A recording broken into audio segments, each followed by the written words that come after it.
Okay, तो अभी अभिनव, नैतिक, दो बच्चे एब्सेंट है ना? और कोई, किसी को याद आ रहा है?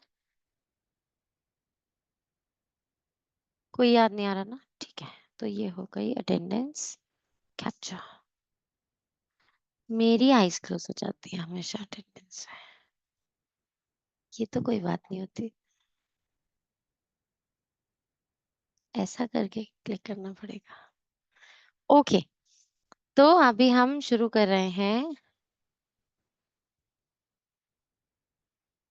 ट्रांसपोर्टेशन से। Right, can you people see my screen? Screen visible, everyone? Okay. The body of every organism, plants, animals, they are made up of cells. A large organism has millions and millions of cells in its body. In order that the organism may be able to maintain its life and survive, all its cell must be supplied with essential substances like food, oxygen, water. So some arrangement has to be made, no, ताकि all the essential substances are reaching each and every cell, right? In everyday language, transport means to carry things from one place to another. In biology, transport is a life process in which a substance absorbed or made in one part of the body of an organism is carried to the other part of the body. So, like in real life, you say that the things are getting transported, means the things are get picked up from one place and dropped at another's. I'm so sorry. The same way in our body also, wherever a substance is made or obtained, there from there when it goes to the site of reaction where it is actually utilized, that is called as transport. Understood, bachche? Clear or not what is transport? So, in fact, special tissues and organs are needed for the transport of substances in plants and animals, because these tissues and organs can pick up essential substances like food, oxygen, water, etc. at one end of their body and carry them to the other part. So, like I am receiving air through my nostrils and I am taking it to the lungs, and from the alveoli I'm giving it to the blood, and from the blood it goes to each and every cell. So somewhere else the thing was collected but is used up somewhere else. So the journey from where it is collected or made to where it is utilized, you have to make a channel of transport between these two places. Clear, no बच्चे? Any doubt up till this? Simple चीज है एकदम. Okay. Moving ahead, we need to discuss about how are things transported in plants. तो plants के अंदर कैसे transport होता है? There are two vascular tissues called as xylem and phloem. ये vascular bundles, ये vascular tissues क्या है? ये चीजों को एक प्लेस से दूसरी प्लेस पे ट्रांसफर करते हैं. Xylem, xylem is a unidirectional channel जो कि सिर्फ from the root hair water और मिनरल्स लीव्स को सप्लाई करता है. अंडरस्टूड बच्चे or not? And it makes the travel unidirectional, मतलब यहाँ से जा तो रहा है वाटर और मिनरल ऊपर, पर यहाँ से कभी वाटर और मिनरल वापस नीचे नहीं आएगा. गॉट इट और नॉट? तो यूनिडायरेक्शनल है, सिंगल डायरेक्शन के अंदर. Xylem is actually taking water dissolved with minerals, actually minerals dissolved with water, up xylem with the help of osmotic pressure and reach where it is needed for the reaction, photosynthesis. Understood, bache, or not? Clear or not? Likewise, there is another tissue called phloem tissue. These two tissues you have studied in detail in your ninth class in chapter tissues, second chapter of ninth. है ना? पढ़ा है ना सबने वहां पे? ठीक है ना? तो अभी फ्लोएम टिश्यू क्या है? फ्लोएम टिश्यू मल्टी डायरेक्शनल काम करता है. यहाँ से फूड मेड जो है, लीव्स ने जो फूड बनाया वो ऊपर भी ट्रैवल करेगा, बड्स के पास जाएगा, और नीचे भी ट्रैवल करेगा क्योंकि रूट्स को भी फूड चाहिए. गेटिंग इट और नॉट बच्चे? तो फ्लोएम क्या करता है? Multi directional. Why am I feeling so sleepy? Please give me 1 minute. Let me get myself some water.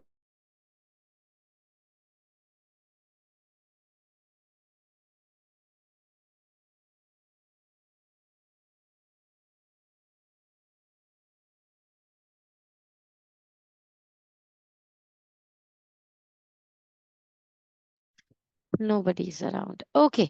तो अभी हम क्या करने वाले हैं, इसी ट्रांसपोर्ट सिस्टम को यहाँ पर पढ़ने वाले हैं. तो transport system in plants is less elaborate than in animals. Plants के अंदर it's not as elaborate as animals have it. Plants are less active, so their cells do not need to be supplied with material so quickly.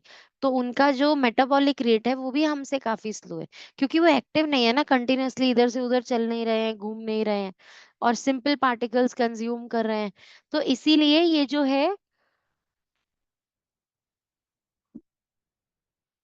है ये बहुत ज्यादा high rate पर energy requirement नहीं है इनकी, इसीलिए ये लेस ऑफ एक्टिव ट्रांसपोर्ट इन्हें चाहिए. Also, due to branching shape of a plant, all the cells of a plant can get oxygen for respiration and carbon dioxide for photosynthesis directly from the air by diffusion. तो stem में भी जो है वहाँ lenticles हैं, छोटे छोटे holes हैं. क्या होता है इन holes का नाम? Lenticles. जिनके अंदर से गैसियस एक्सचेंज होता है और यहीं फोटोसिंथेसिस हो जाता है, तो सामान को ज्यादा दूर ट्रैवल करके नहीं जाना है. ऐसे ही रूट्स में भी कुछ हद तक जो है फोटोसिंथेसिस हो जाता है, राइट. तो प्लांट्स का जैसा ब्रांच स्ट्रक्चर है ना, कि उनमें ब्रांचेस है, वो एक सिंगल बॉडी नहीं है, वो आगे फर्दर डिवाइड कर रहे हैं. जो अपना अपना ट्रंक है उसे आगे फर्दर ब्रांचेस में डिवाइड करते हैं. ब्रांचेस के ऊपर ट्विग्स लगी होती हैं, उसके ऊपर लीव्स आती हैं. तो काफी ब्रांच स्ट्रक्चर है, इसीलिए उन्हें बहुत ज्यादा सामान को बनाकर ट्रांसपोर्ट इधर से उधर करना भी नहीं होता, इसीलिए भी उनका सिस्टम इतना एक्सक्लूसिवली मेड नहीं है. The only substances which are to be supplied by to a plant through transport system are water and minerals. तो सिर्फ जो important चीजें हैं जो ट्रांसपोर्ट होनी है वो क्या है, water और minerals, which they can't get from air, जो air से move नहीं मिल पाएगा प्लांट को. Another job of the transport system of plants is to transport food prepared. जो food बनेगा वो पूरे plant में distribute होगा. The plants have two types of conductive tissues, that is xylem and phloem. Water and minerals together, xylem carries and phloem carries the food prepared by the plant. कुछ ऐसा जो इसमें अभी तक नया पड़ा? Nothing at all. सब कुछ सेम है, पहले जैसा ही. The plants carries water and minerals. Phloems carries food material which the plant makes, and it distributes it to all parts.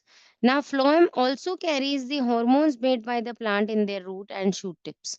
तो जहां पर एपेक्स पे, रूट एपेक्स और शूट एपेक्स पे जो हॉर्मोन्स बनते हैं, ग्रोथ हॉर्मोन्स, जिसके वजह से प्लांट लेंथ लेता है, वो हॉर्मोन्स भी इधर से उधर फ्लोएम के थ्रू ही डिस्ट्रीब्यूट किए जाते हैं. अंडरस्टूड एवरीवन और not? Clear with this fact? चले अभी आगे.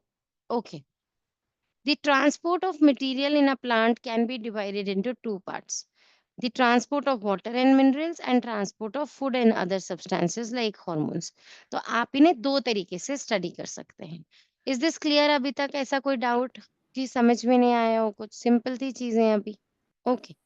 तो वाटर एंड मिनरल के ट्रांसपोर्ट की बात अभी हम कर रहे हैं. यहाँ पर this nothing much to read, एक छोटी सी लाइन जो है रिवाइज कर लेते हैं. The water and mineral dissolved in it move from the roots of the plant to its leaves through two kinds of elements of xylem tissue called xylem vessel and tracheids. Xylem vessels और tracheids दोनों के दोनों non living conducting part है xylem के, जिनकी thick walls होती हैं, जो कि सामान को ट्रांसफर करते हैं इधर से उधर. नोटिंग इट डाउन बच्चे, रिवाइज कर लिया. नाइन्थ का कंटेंट था ये, कि ये नॉन लिविंग है, ये थिक वॉल्ड होता है, और ये कंडक्टिंग. बाबा, चले अभी आगे. The xylem vessel is non-living, long tube which runs like a drain pipe through the plant. A xylem vessel is made up of many hollow dead cells. तो खाली डेड सेल्स होते हैं, जॉइंट एंड टू एंड. कैसे होते हैं? और ऐसे. तो इस तरीके से खाली सेल्स हैं जो कि आपस में एंड टू एंड से कनेक्टेड हैं.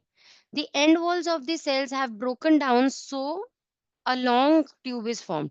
तो ये जो एंड है यहाँ पर, जो क्लोज पाथ था, ये ब्रेक हो गया है, जिसकी वजह से एक लॉन्ग चैनल क्रिएट हो गया है यहाँ. आई बच्चे बात समझ में कि नहीं आई?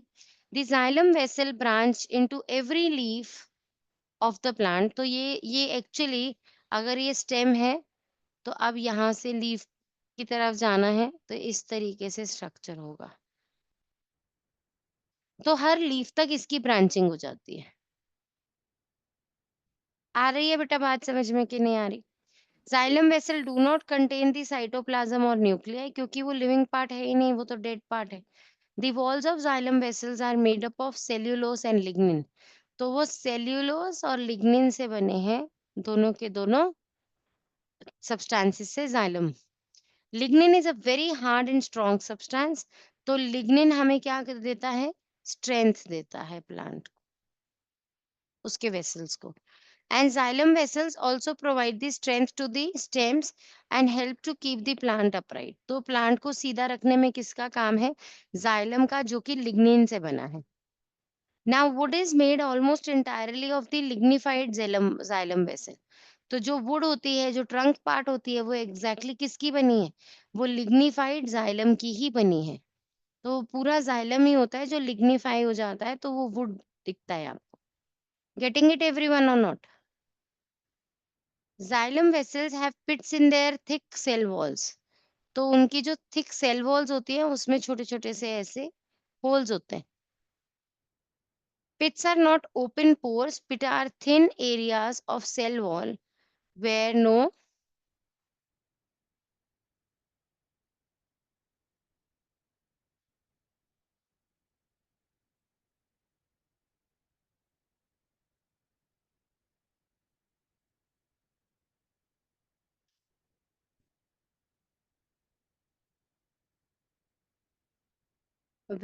lignin has been deposited बेटा। तो इसका मतलब क्या है? पिट्स वो पोर्शन है, देखो ये साइड में छोटे छोटे जो होल्स हैं, पिट्स वो पोर्शन है जहां पर कोई लिग्निन डिपॉजिट नहीं किया गया है। And pits have unthickened cellulose cell wall. और इसके ऊपर कुछ अच्छी थिकनिंग नहीं होती, रेगुलर थिकनिंग नहीं होती। तो ऐसे अनथिकन स्टेट में यहाँ पर जो सेल्यूलोज वॉल है बस वही होती है। तो एक्चुअली ऐसा है कि पिट का मतलब ऐसा नहीं है कि आपने एक होल क्रिएट कर दिया वहां। पिट का मतलब है कि यहाँ पर सिर्फ एक बहुत फाइन सी, किससे बनाए, ओके, तो यहाँ एक बहुत फाइन सी सिर्फ एक लेयर है सेल्यूलोस की। अंडरस्टूड बच्चे और नॉट? ठीक है ना, आ गया ना समझ में? In flowering plants either only xylem vessels transport water और both xylem and tracheids transport. तो या तो सिर्फ जाइलम ट्रांसपोर्ट करते हैं या xylem and tracheids together they transport water and minerals up the plant. Clear है बच्चे?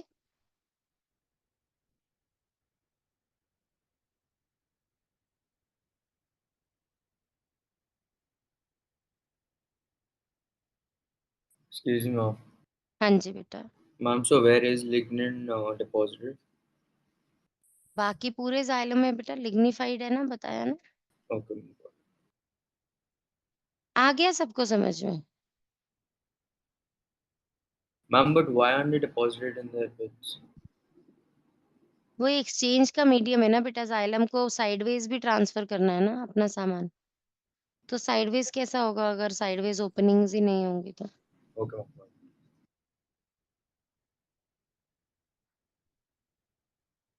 कोई डाउट है 10th क्लास तो पूछो। No.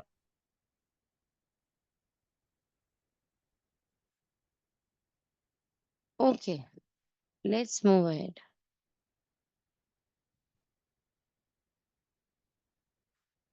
ट्रेकीज are long thin spindle shaped cells. तो ये लॉन्ग होते हैं, थिन होते हैं और स्पिंडल शेप, मतलब pointed at the ends.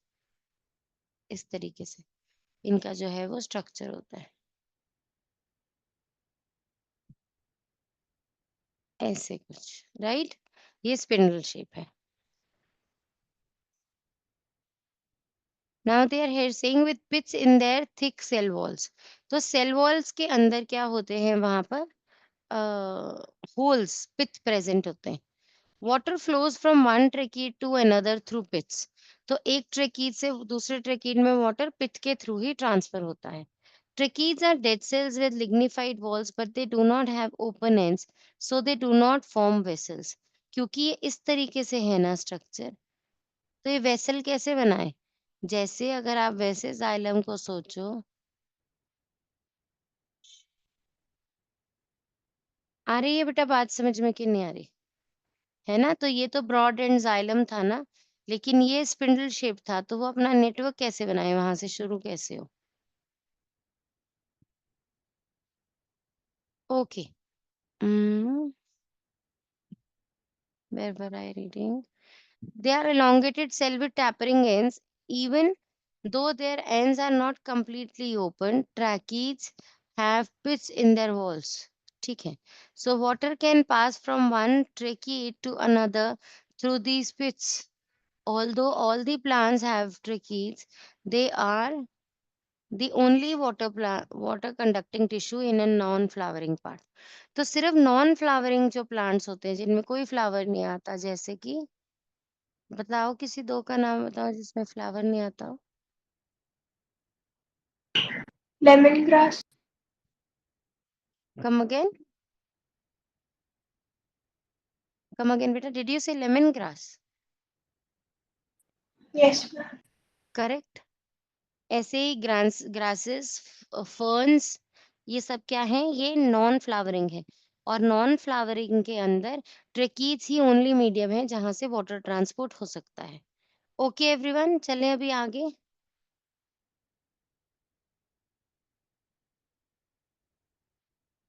Before we describe the mechanism of the transport of water from the roots to the leaves, we should know the meaning of term epidermis, endodermis, root cortex and root xylem. This is important बच्चे, यहाँ से. The outer layer of the cells is called the root with the epidermis. तो सिर्फ जो outer layer है root की उसे आप उसका एपिडर्मिस कहेंगे. Epidermis is only one cell thick. जो कभी भी एपिडर्मिस होती है, जो बाहर की लेयर होती है, उसमें हमेशा एक सेल होता है, एक. राइट बच्चे, क्लियर नो? तो one cell thick. The layer of cells around the vascular tissue in the root is called endodermis. तो जो बिल्कुल vascular tissue के नीचे, वस्कुलर टिश्यू के आसपास जो सेल्स होंगे, आप उन्हें एंडोडर्मिस कहेंगे यहाँ पर. ठीक है बच्चे, इस तरीके से. तो इसका मतलब टॉप मोस्ट लेयर हो गई एपिडर्मिस, एंड देन नेक्स्ट क्या हो गई? Endodermis. It is the inner most layer of the cortex. अब कोटेक्स क्या होता है? कोटेक्स जैसे ये आपने ड्रॉ किया, ये वस्कुलर बंडल्स है.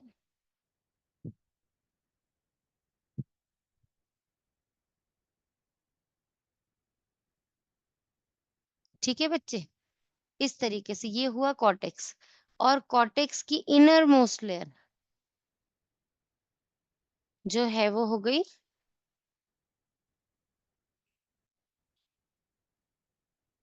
एंडोडर्मिस. ठीक है ना? अभी आगे चले. The part of the root between the epidermis and the endodermis is called root cortex. तो ये रहा एपिडर्मिस, ये रहा एंडोडर्मिस, और इनके बीच में पूरा प्रेजेंट इज रूट कॉर्टेक्स. आ रही है बेटा बात समझ में? इसे लेबल कर लो भले. This is epidermis, endodermis,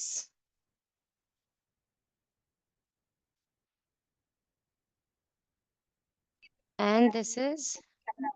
ma'am मैंने सेटिंग्स में जाकर देख भी लिया, ठीक है सब कुछ. सब कुछ ठीक है ना बेटा, पक्के से? हाँ वेदांत, भाग गया. ओके. तो इसे कहते हैं बेटा रूट कॉर्टेक्स, जो दोनों के बीच में है, एपिडर्मिस और एंडोडर्मिस के बीच में है. And the xylem tissue present in the roots is called root xylem. और जो जाइलम टिश्यू प्रेजेंट हो यहाँ पर, उसे आप कहेंगे root xylem. Please note that in the root hair are at its outer edge, but the root xylem vessels which carry water to the other plants of the parts of the plant are at the center of the root. तो मतलब root hair यहाँ पर है बाहर, epidermis से attach है, लेकिन जो पानी का कंडक्शन है वो तो वस्कुलर टिश्यू से होना है. And in between the root hair and root xylem are epidermis. और रूट हेयर, ये रहा रूट हेयर,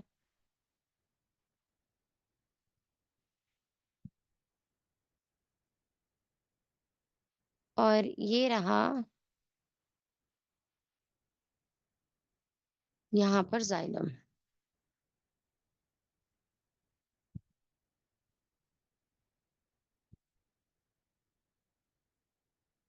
अब होना क्या है बेटा, यहाँ से वाटर आना है, इधर जाना है, और फिर प्लांट में ट्रांसपोर्ट होना है उसने अप साइड, है ना. तो देखो यहाँ पर what are they explaining us here. And in between the root hair and root xylem are epidermis, root cortex and endodermis. So before water absorbed by the root hair from the soil reaches to the root xylem, it has to pass through epidermis, root cortex and endodermis. तो बीच की तीन obstacles क्या पार करनी है उसने, epidermis, ये root cortex and then endodermis, तब जाके वो जाइलम तक पहुंच पाएगा. Clear or not? Yes. Another point to be noted is that mineral needed by the plant are taken up by the plants in inorganic form such as nitrates and phosphates. तो वो तो inorganic compounds ही plants absorb करते हैं to perform various functions.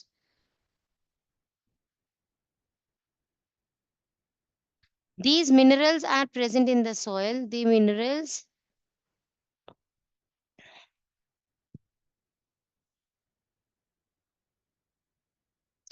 mineral present in the soil dissolves in water to form an aqueous solution.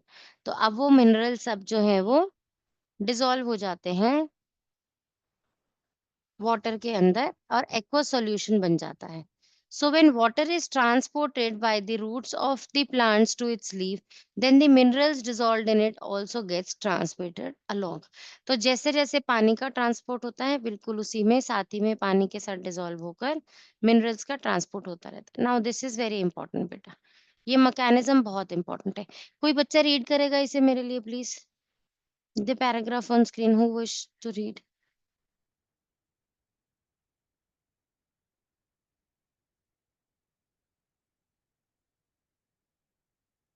Nobody wants to read.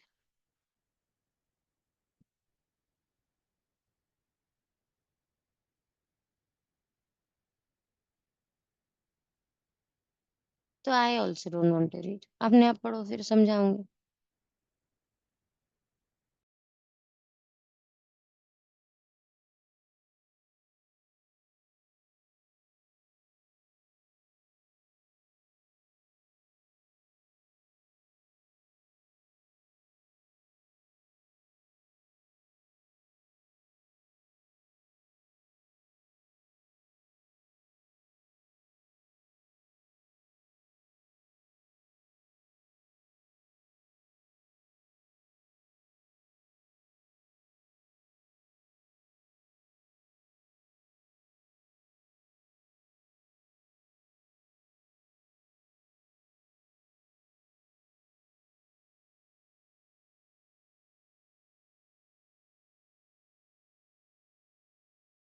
I'll be back in 1 minute.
पढ़ लिया सबने?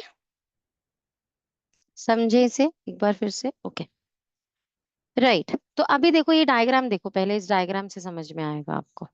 ये root hair है, ठीक है, और इसके बिल्कुल साथ में सॉइल के पार्टिकल्स हैं, और साइड में ही है वाटर प्रेजेंट, थोड़ा थोड़ा थोड़ा थोड़ा थोड़ा सा वाटर प्रेजेंट है इस सॉइल के साथ, ठीक है, रूट हेयर के साथ।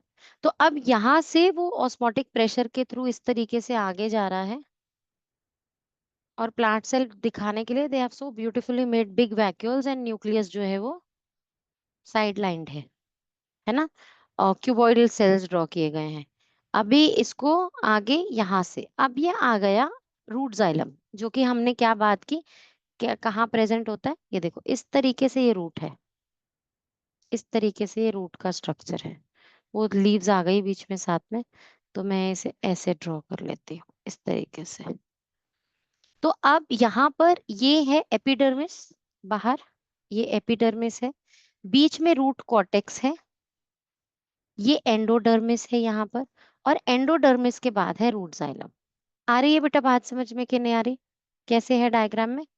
स्ट्रक्चर समझ में आया? पहले रूट हेयर, रूट हेयर के बाद ये सेल एक शो करने के लिए ये एपिडर्मिस की सेल्स होंगे यहाँ पर एक एक एक एक लेयर, और फिर रूट कॉर्टेक्स आएगी बीच में, और फिर ये एक सेल शो किया गया है आपको एंडोडर्मिस शो करने के लिए, और उसके बाद एंडोडर्मिस के बाद है रूट जाइलम, और फिर वाटर अपवर्ड मूव करेगा और लीफ के अंदर चला जाएगा। तो ये कुछ लीफ का स्ट्रक्चर इस तरीके से है, इस तरीके से। यहाँ पर स्टोमेटल ओपनिंग है, यहाँ से गैसेस एक्सचेंज हो रहा है, ट्रांसपिरेशन हो रहा है, और ये लीफ के अंदर यहाँ से ये जाइलम टिश्यूज जो है ये क्लोरोप्लास्ट को जो है वो वाटर और मिनरल सप्लाई कर रहे हैं, जहां पर फोटोसिंथेसिस हो रहा है। समझ में आया ये डायग्राम क्या है बच्चे? यही सब कुछ यहाँ पर लिखा है, देखिए एक बारी। The plants take in water from the soil through roots. This water is called xylem sap. अब ये जो water है ना जिसमें mineral dissolved है, this is no longer called as water. इसे आप xylem sap कहते हैं, जिसके अंदर waters and minerals एक साथ है। Now, this is carried to all the parts of the plant, so it is only moving upwards. This happens as follows. Roots of a plant have root hair. The function of the root hair is to absorb water and minerals from the soil, and the root hair are directly in contact with the film of water in between the soil particles. Now, water gets into the root hair by the process of diffusion. Important आता है exam में, यहाँ पर osmosis लिखकर ऐसे करके दे देंगे आपको कि कंफ्यूज करेंगे। तो आपको ये याद होना चाहिए कहाँ पर ऑस्मोसिस और कहाँ पर डिफ्यूजन। तो दिस इज डिफ्यूजन से, सिंपली डिफ्यूजन से कि अंदर वाटर का कॉन्सेंट्रेशन कम है, बाहर ज्यादा है, तो अंदर डिफ्यूज हो गया। The water and minerals absorbed by the root hair from the soil passes from cell to cell by osmosis. देखो यहाँ हुआ डिफ्यूजन, लिख लो बेटा इन सब बातों को। यहाँ हुआ डिफ्यूजन, और डिफ्यूजन के बाद आगे सब जगह सेल टू सेल पास हो रहा है ऑस्मोसिस से, तो यहाँ हुआ ऑस्मोसिस। आ रही है बेटा बात समझ में सबको कि नहीं आ रही? Through the epidermis, root cortex and endodermis and reach to the root xylem, और फाइनली वो रूट जाइलम तक पहुंच गया। The xylem vessels of the roots of the plant are connected to the xylem vessels of its stems. तो ऐसे ही अब क्या है, ये ट्यूब ऐसे कनेक्टेड है कि ये xylem vessel of the root था और ये xylem vessel of the stem था, तो वो आपस में एक लॉन्ग पाइप की तरह कनेक्टेड है, one on the top of the other. Water enters from the root xylem vessels to stem xylem vessels. The xylem vessels of the stem branches into leaves to the plants. अब ये xylem vessels जो है ये stem के अंदर branch होकर आगे चले गए। So the water and mineral carried out by the xylem vessels in the stem reaches the leaves through the branched xylem vessels. मतलब आगे xylem vessels की ना ब्रांचेस हो जाती हैं बेटा, जस्ट लाइक ट्री के ट्रंक की ब्रांचेस हो रही है, बिल्कुल ऐसे ही। देखिए यहाँ पे ब्रांचेस शो किए, यहाँ शो नहीं की हैं, तो मतलब कुछ ऐसे समझना है आपको कि इस तरीके से यहाँ पर भी एक ब्रांच है, यहाँ पर भी एक ब्रांच है, तो इनकी ब्रांचेस हैं इस तरीके से। आ रही है बेटा बात समझ में कि नहीं आ रही? तो वो जाइलम वेसल्स आगे ब्रांच हो जाते हैं, तभी तो उनकी साइड में भी होल्स रिक्वायर्ड है। ओके, अभी आगे देखें। कहाँ तक रीड किया था मैंने? Right. Which enters from the petiole, the stalk of the leaf, into each and every part of the leaf. तो अच्छा, लीफ का स्ट्रक्चर कैसे होता है? ये होता है लीफ का स्ट्रक्चर, और ये जो छोटा सा स्टॉक है जिससे ये स्टेम से जुड़ा है, तो यहाँ से वो जो वेसल है वो पेटियोल के थ्रू ही लीफ के अंदर एंटर कर गई. ठीक है, तो पेटियोल से पास होते हुए. On this way, the water and minerals from the soil reach through the root and stem of the to the leaves of the plant. Only about 1 to 2% of water absorbed by the plant is used up by the plant into photosynthesis and other metabolic activities. The rest of water is lost as water vapor to the air through transpiration. Understood everyone or not? कोई problem यहाँ तक समझ में आ गया सब अच्छे से? कैसे हो रहा है रूट्स के अंदर काम? Water is sucked up by xylem vessels. So water moves up into the xylem vessel in the same way as the cold drink moves up in the straw. ये मैंने आपको पूरा explain किया हुआ है. This is they are explaining osmotic pressure. ठीक है, तो कैसे ट्रांसपिरेशन से एक वाटर का पार्टिकल बाहर निकल गया, वो जगह एम्प्टी हो गई, तो पिछली जगह एम्प्टी होने से पीछे वाले पार्टिकल ने आगे स्पेस ली. I think I have explain this already, है ना? एक स्टेयर केस लैडर बना के मैंने एक्सप्लेन किया था आपको एक क्लास में. तो इस पार्ट को पढ़ लो, ये सब कुछ सेम ही है, वही सक्शन पुल ही एक्सप्लेन्ड है यहाँ पर, which is very important. Giving you 1 minute, जल्दी से इस पार्ट को रीड करो फटाफट.